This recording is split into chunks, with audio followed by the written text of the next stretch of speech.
My name is Bryant, lead pastor, if you're brand new with us. So here's a question for all of you, and I already know the answer, but ask it anyway. Have you ever undermined your own future with a decision?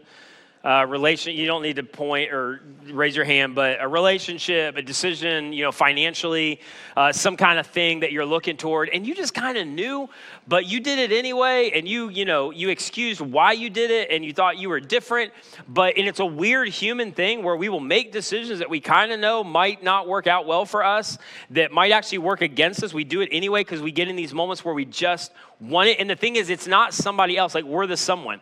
And so you've heard me say this before, but it's just worth repeating because all of us need to remember, you have participated in all of your bad decisions. Welcome to 2026. Like you are and same true of me, like we were there for all of our bad decisions, which just is a good truth to keep in mind. We were the common denominator. Now stuff has happened to us that has affected our life, but we were there for all of the bad decisions that we actually made. Like we were part, so it's not someone, it's possible for all of us to be in this place. And then the other thing worth remembering is a single bad decision is always the first step toward undermining our own future. Now, it happens, in small segments of time over time. I mean, we underestimate the weight of small decisions done over time, but it always starts with the first step, right? This stuff you already know, and it always begins with the first time. So it's possible for all of us. So in this series, I want to look at several challenges to identifying the internal struggles that are in us and kind of identifying and then doing something about them before we get to the place where we undermine something we didn't want to undermine, and we have, regret that we didn't have to have, an avoidable regret, and we get to a place where we wish we could rewind it. Because again, a single bad decision is the first step toward undermining your future. Now, Jesus didn't say it in those exact words, but he could not have been more clear about the subject matter. And as you read and follow Jesus through the New Testament, and if you're a skeptic, that's where you should start, is with Jesus, not with like the dinosaurs. Those are all relevant or Old Testament. Start with Jesus. But he talked about this, and the people who leaned in and heard Jesus but didn't do anything about it. And Jesus gives all of these examples of this, of like a house built on rock and sand, or people that, think that their decisions are somehow not going to lead it to a destination. The people who ignored Jesus, they ended up undermining their future. They ended up in some ways becoming their own worst enemies and ended up in a place they actually didn't want to be. And so what I want to do in this series is give a couple habits that I would describe as preemptive habits. Like, how do we do some things and identify some things before we get there? The last week, which is the last week in January, I want to give you kind of one principle that might be helpful that I think is kind of, if you're already stuck, if you're already there, but everything else is preemptive. What do we do before we get there? And the first challenge, because it really is a challenge, it's hard to do.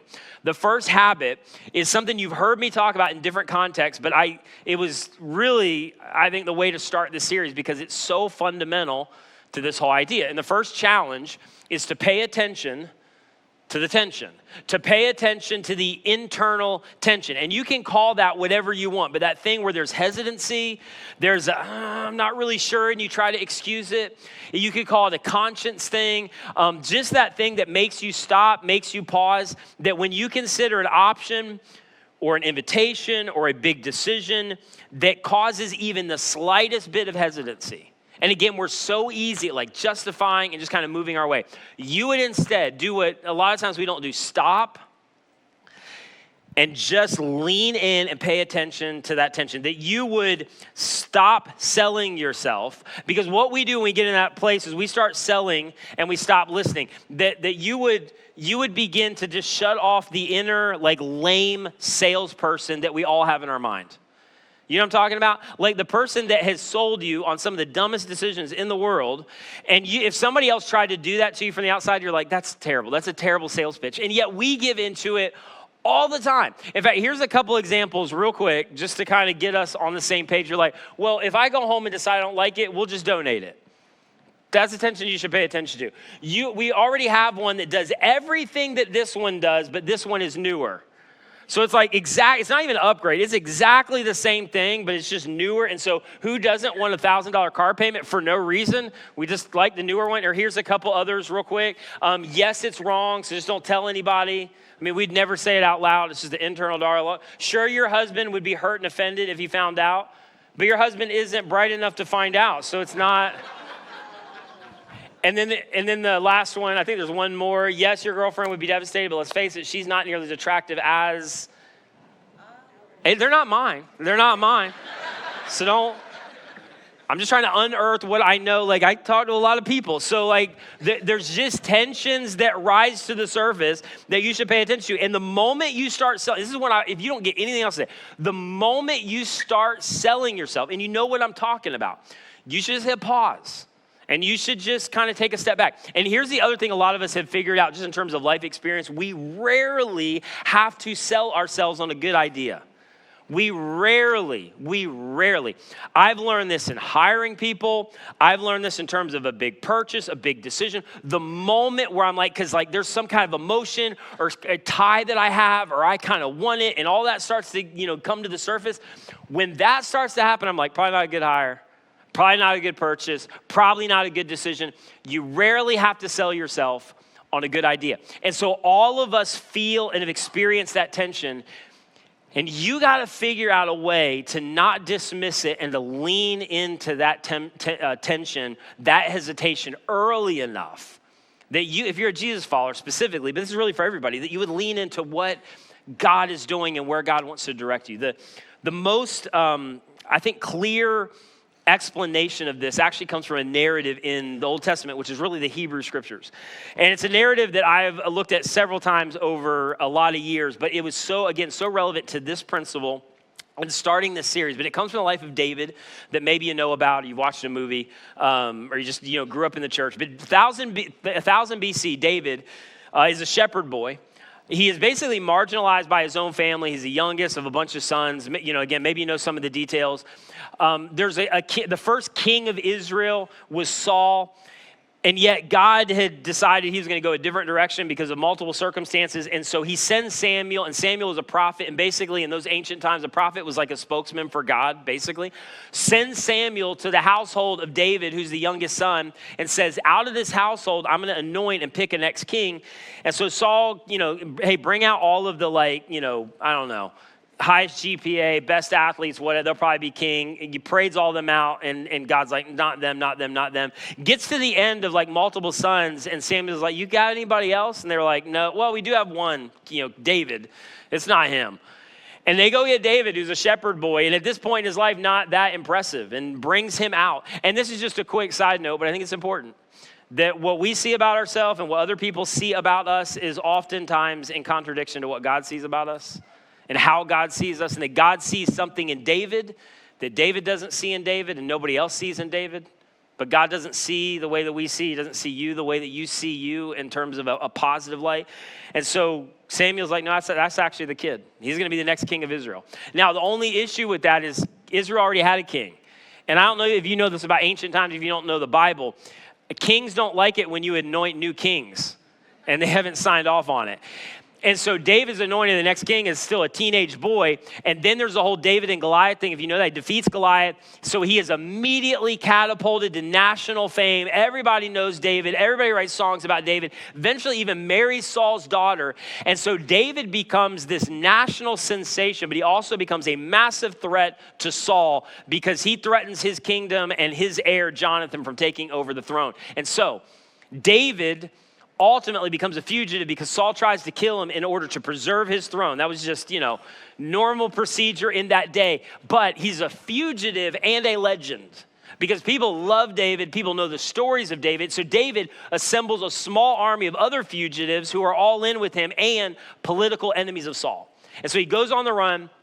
Saul sets up spies, sends them out. They're like, hey, figure out where David's at. We're going to go find him. Again, this is what they did. And so spies report back to Saul to say, we think we found him in the area of En-Gedi. And so that's where the narrative picks up. In 1 Samuel, it says, so Saul took 3,000 able young men from all Israel and set out to look for David and his men. Because again, the spies are like, we think we know where he's at. And it was in this region of En-Gedi that still kind of looks like this. Very like desert, rocky, cavernous area. So there's just caves all on the way. So David moved his men into this area where they would have multiple areas to hide. I mean, there's just caves everywhere. So they could duck into these caves and get out of the way if a threat comes very quickly. And David had spies out as well, trying to figure out what Saul's going to do. So they're both scouting each other out. And so verse 3, he came to the sheep pens along the way, and a cave was there. And so Saul's looking for him. He knows he's somewhere, according to his spies, in En-Gedi. And so they've been looking for a while, and Saul's like, okay, real quick, I got to take a bathroom break. And so Saul goes in to relieve himself. He's got 3,000 men, a bunch of pack animals, and they just have to sit there while Saul goes off, goes into the cave. And then it says, and David and his men were where? Far back in the same cave. Like same cave. Now, this is not all David's men. When David heard from his spies that Saul's coming, he's like, we got to divide. So he divided his men up into multiple caves. And so David is with some, of his men and probably his bodyguards in one of the caves. And it just so happens that it is the cave that Saul walks into. And they're way back in this dark cave. I mean, if you've ever been in a legit cave, you can't see anything. Saul's just on the edge, out of view, so he can relieve himself. And there David is. And immediately David is kind of thinking what we would be thinking. This is an answer to my prayers. Like how does this happen?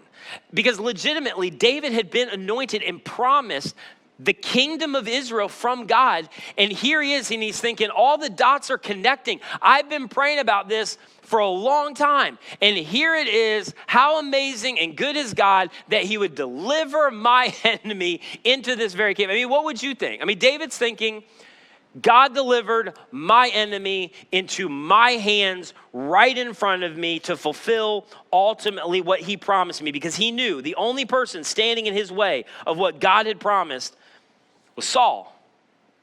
It's perfect. It's God's will. I mean, how do you ignore that? Literally God's going, here you go. This is everything you prayed for, everything you waited for. And David had spent so many nights traveling with his guys over campfire, talking about the story of, hey, I was anointed king by Samuel the prophet, and God's promised me that eventually I'm going to rule this empire. Like, it's a part of his will. It's a part of his plan. I don't know why he selected me, but he did. So all of his men knew the story. David had told them over and over again. And there David and his men are in the back of that cave, and there Saul is. And David is thinking what most of us would think, and that is that the wait is over. Like, I don't have to wait for this any longer. I can take him out. I can kill him right now. And the optics are amazing, because all of these 3,000 men are there waiting, and they watched Saul go into the cave. And now they're going to watch David leave the cave.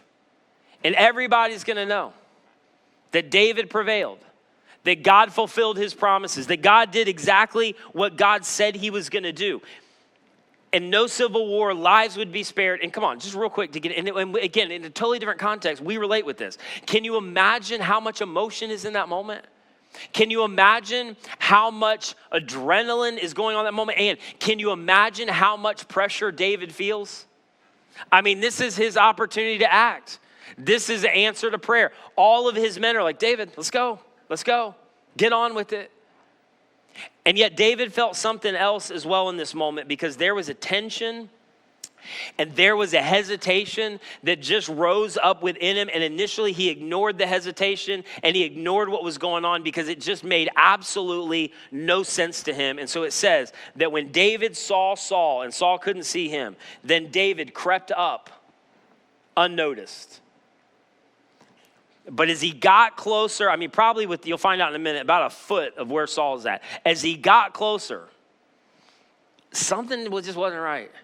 And the tension got stronger and stronger. His conscience got louder and louder. His unease, it was hard to ignore. This is the same thing when we get into certain circumstances and we've justified it, and we've got 3 friends that tell us it's the best idea ever, and we actually have a verse and we think this is God's will, and we're looking for all the signs, which that's a whole nother message about all of our trying to figure out the signs of what God's doing, and we get ourselves in all kind of trouble. But we've convinced ourselves, and there we are. But then you get close enough to the decision, the situation, the relationship, and the tension that you felt before that was kind of small but made no sense, suddenly it feels worse.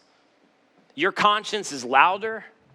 Your unease is a place that you can't quite quiet it any longer. And David crept up unnoticed, and in that moment, the tension that made no sense before suddenly made perfect sense.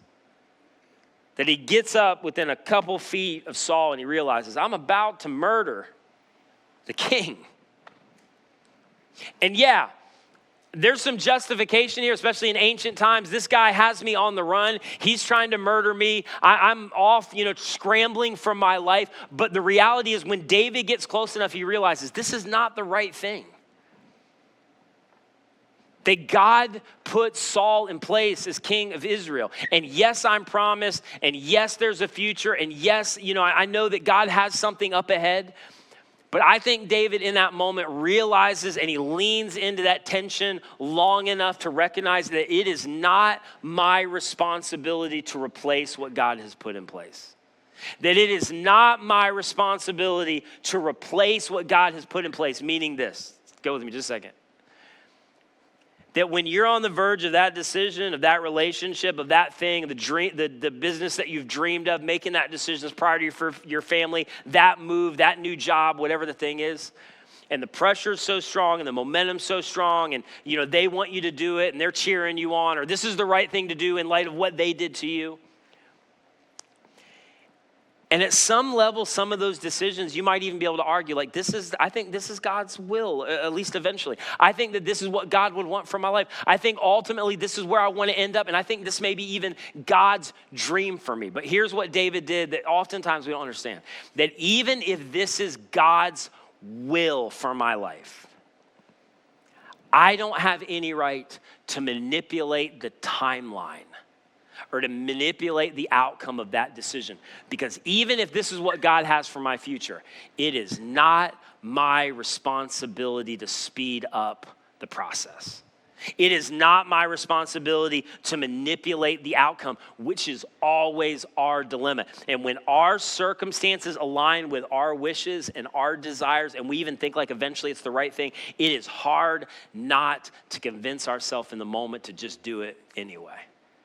And I think at some level, I think David also thought about the story of this later on in life where he's like, I'm going to have to tell this story for the rest of my life.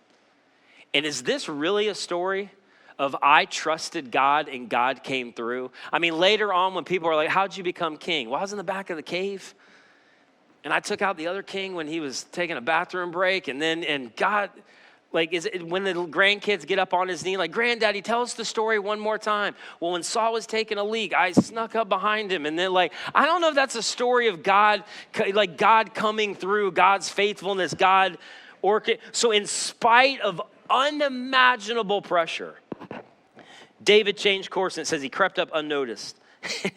He cut off a corner of Saul's robe. And afterward, David was what?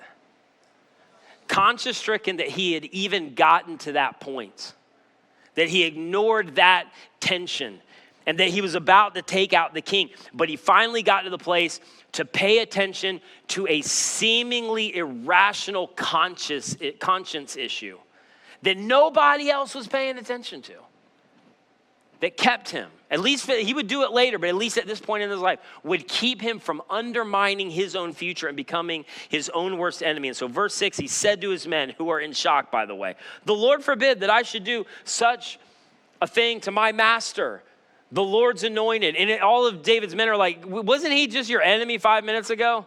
And now he's the Lord's anointed? I mean, are you kidding me? This guy is trying to hunt you down and kill you. That's why you're in the back of a cave watching him go to the bathroom. Do you understand what he's done? And David's like, no, I get all that. This is not, some kind of, positive light being spun on Saul. I'm on the run. Saul's at this point a horrible individual. He's trying to take me out. But here's the reality. God put him in place. God put him there. And yes, God's promised me. But the outcome is up to God. The timeline is up to God. How this thing goes down is up to God. And so David's men are like, okay, David, I think you got an overactive conscience, so you may not be okay with this, but we are, so let us do it. And so verse 7, with these words, David sharply rebuked his men. He's like, you're not doing it. And he did not allow them to attack Saul. And Saul left the cave and went his way. And David was so close to killing the king of Israel. And later on, he would mess up his story in some pretty epic ways. But at this point, If David would have followed through in that moment where he literally probably had seconds to process, and am I really going to lean in and pay attention to this thing and disappoint everybody around me? If he would have given into that, it would have changed the trajectory of his story forever. It would change the trajectory of a nation forever. And here's the thing, in your context, in a completely different light. Like, what about you? Because some of you, uncomfortably, are right on the verge of a decision or an idea where you are selling yourself so hard. And you're trying to but if you knew my circumstance, and you're trying to justify things that you would never, ever try to talk anybody else into. Yeah, but if you knew our relationship, or if you knew my thing, or if you knew the multi-generational stuff that I've come, or if you knew what they did, or if you knew how good this deal is, yeah, there's the whatever thing, and it's not quite ethical, but if you knew how good the deal was, if you knew how this would benefit our family, I mean, whatever the thing is, that you're on the verge, in some cases, of ignoring the tension of a decision that's going to follow you maybe for your life. A decision that could legit undermine relationship, a career, your own view of yourself, your spirituality for the next season of your life. And when you get to that point, the challenge is, and this is so hard to do, you got to hit pause. You got to stop selling, just shut off the lame salesman in your mind and start listening and lean into whatever that thing is, because that whisper, that hesitation might be the voice of a God who loves you, who is trying to direct you away from undermining and becoming your own worst enemy and lead you into life to the full. So Saul walks out, starts to mount, get on his mule. David comes out of the cave directly behind him and basically yells to Saul. He's like, "Hey, Saul." And Saul turns around, his eyes are getting adjusted to the sunlight, and is like, "Is that who I think it is? Was it in the cave the whole time?" And David bows down and he holds up a piece of his robe. And everybody knows what David didn't do.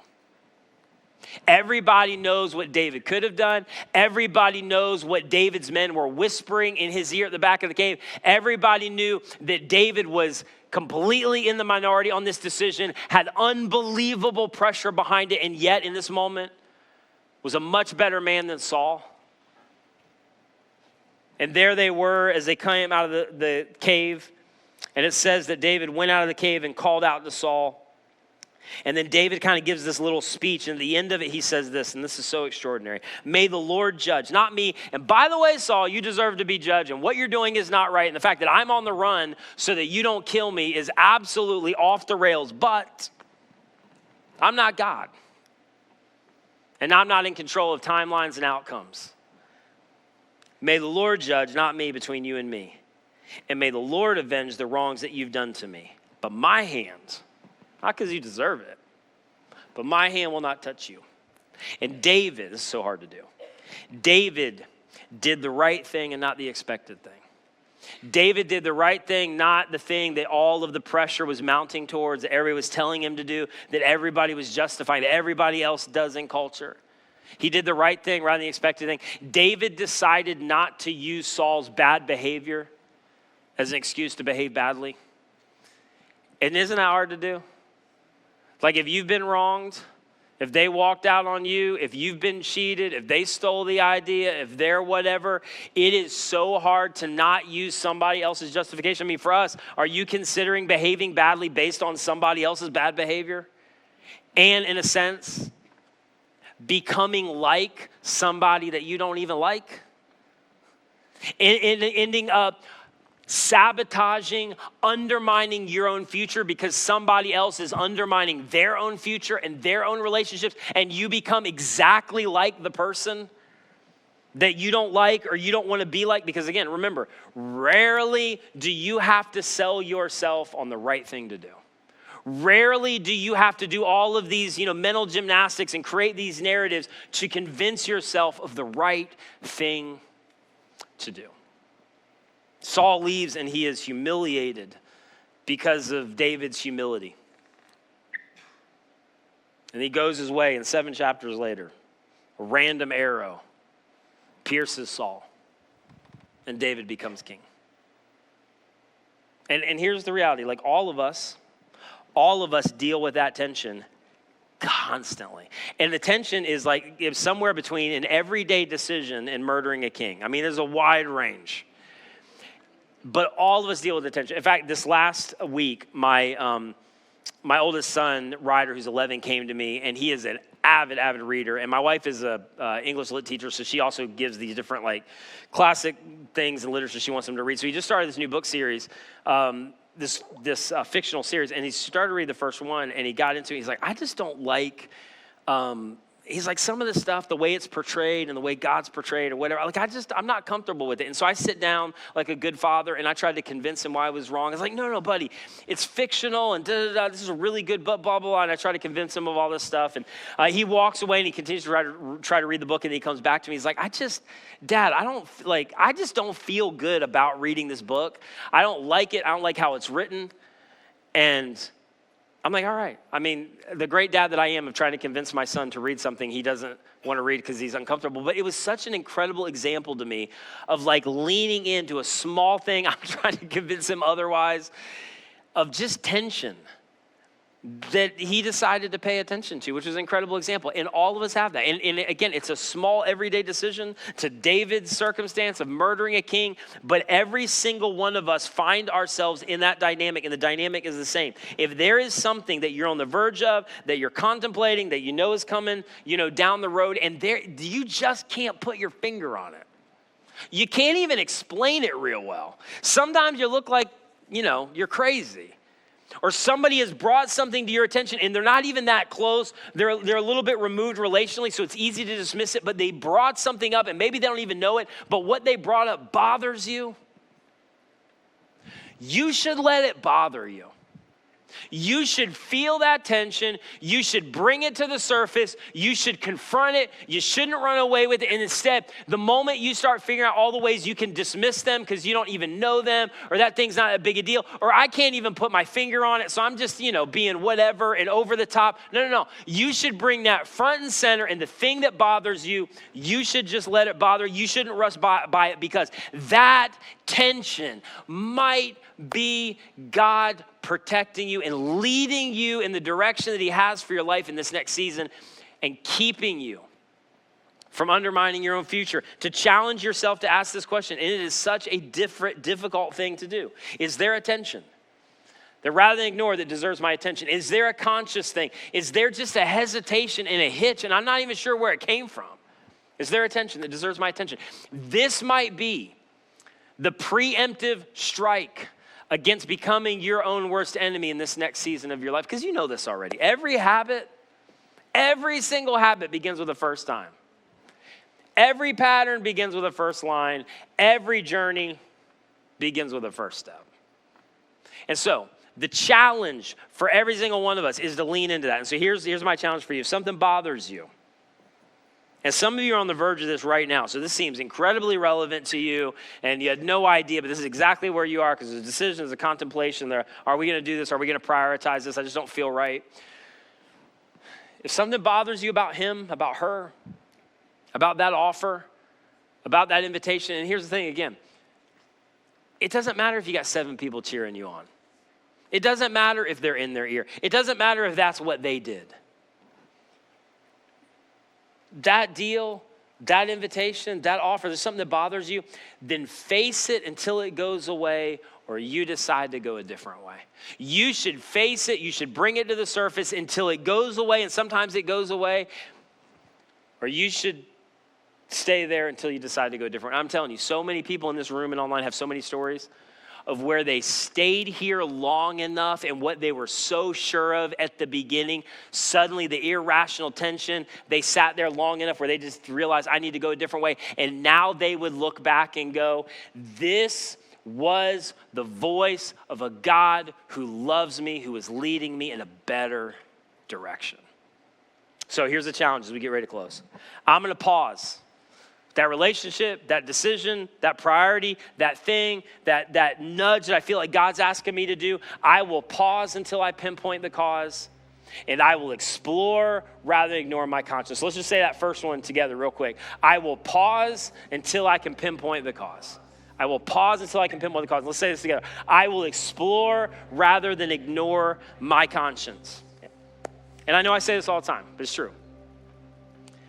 These become the defining moments of their life. And as Christians, we're, and I can say this, I'm a Christian, I'm a pastor, so don't take offense. We're so weird sometimes to over-spiritualize stuff, and it's just one of my pet peeves. That's a different series. But God is so good and so gracious to lead us and direct us. And we're always looking for some big thing or some big deal or some big moment. The defining moments are small moments of time over time, and there's no fanfare and there's no fireworks, and it doesn't even seem that spiritual or that big a deal. And for some of you, just to begin to recognize that will help you so much in your spiritual journey. It's just a hesitation. It's just a hitch.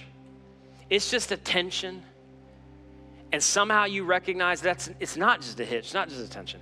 It might be the voice. It probably is the voice of your heavenly Father. And so in those moments, you have no idea what hangs in the balance of that decision to pay attention to that or not. You have no idea. And here's the thing. At some point in your life, if I could say it this way, your life is going to be hijacked by a dilemma that will become a defining moment one way or the other. And I'm telling you, when your experiences line up with your wishes and your desires, it's so easy to go find a Bible verse.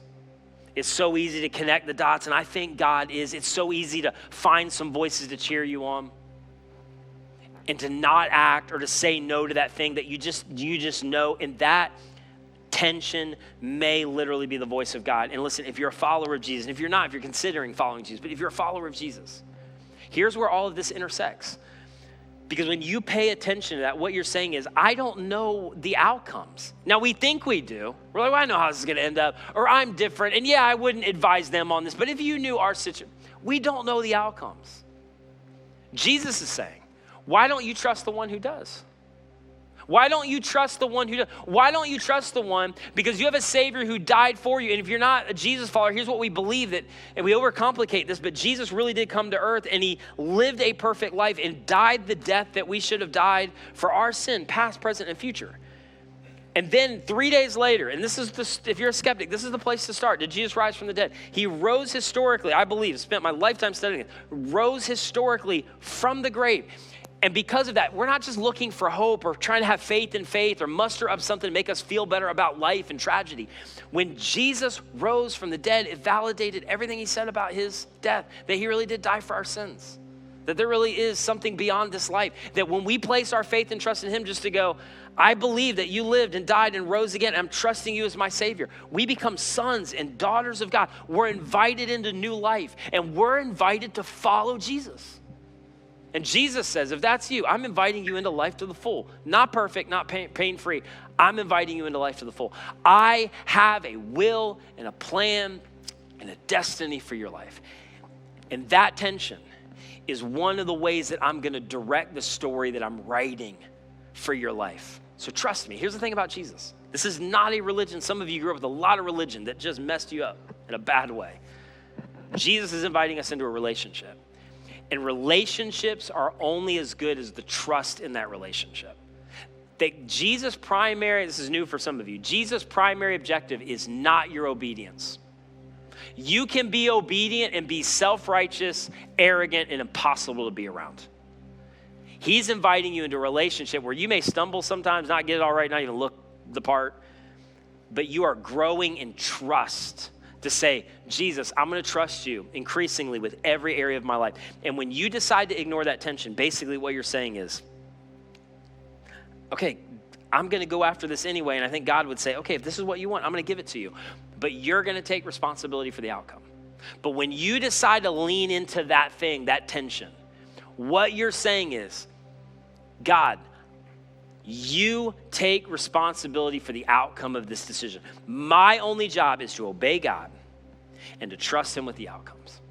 To obey. When you lean into that tension, it really is going, Jesus, I'm following you, I'm obeying you. It is placing yourself under the authority and the power of God. And I have no idea where God's leading you or how it's going to work out. I'm just telling you. When you place yourself in that place, to trust God by paying attention to the tension, you sleep better. There's a lot more peace because I would rather him be responsible for the outcomes of my life than me be responsible for the outcomes of my life. So he says to you, obey me, trust me, follow me. And right now is their attention that deserves your attention. Would you guys pray with me? Jesus, thank you so much for what you're doing in this moment. Thank you for your love. Thank you for your grace. Thank you that you've not left us on our own. And I pray for some of us that this moment would just be a reminder because we're on the verge of something, and by your grace, we're listening and we're here today, and it's by accident. We didn't even know what we were talking about, but you did. And this is to raise some things to the surface, to give us the opportunity just to lean in. And what just felt random and a conscious thing, an attention thing, and something that we could ignore, suddenly for some of us, kind of feels like the voice of God.